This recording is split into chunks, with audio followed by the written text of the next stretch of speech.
வெட்டி கொல்லப்பட்ட SSI சண்முகவேல் உடலை சுமந்து சென்றுள்ளார் DGP சங்கர் ஜிவால். கூடுதல் தகவலுடன் இணைகிறார் செய்தியாளர் பாலாஜி. விவரம் என்ன?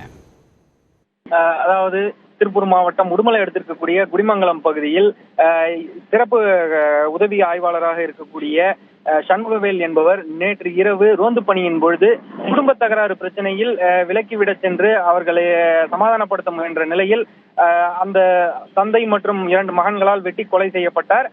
இந்த சம்பவமானது பெரும் அதிர்வலைகளை ஏற்படுத்தி இருக்கக்கூடிய சூழ்நிலையில் தற்பொழுது தமிழகத்தின் DGP சங்கர் ஜிவால் நேரடியாக உடுமலையில் இருக்கக்கூடிய சண்முகவேல் இல்லத்திற்கு வந்து நேரடியாக அவருக்கு மலர் வளையம் வைத்து அஞ்சலியை செலுத்தி இருக்கிறார்.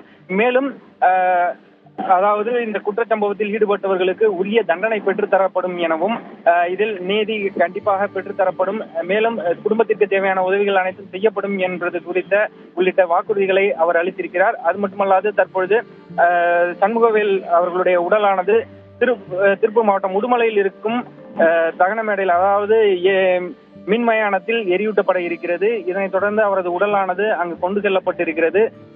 உடுமலையில் இருக்கக்கூடிய பொள்ளாச்சி சாலையில் இந்த மின்மயானமானது அமைந்திருக்கிறது.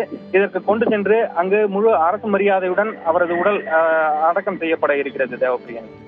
நன்றி பாலாஜி.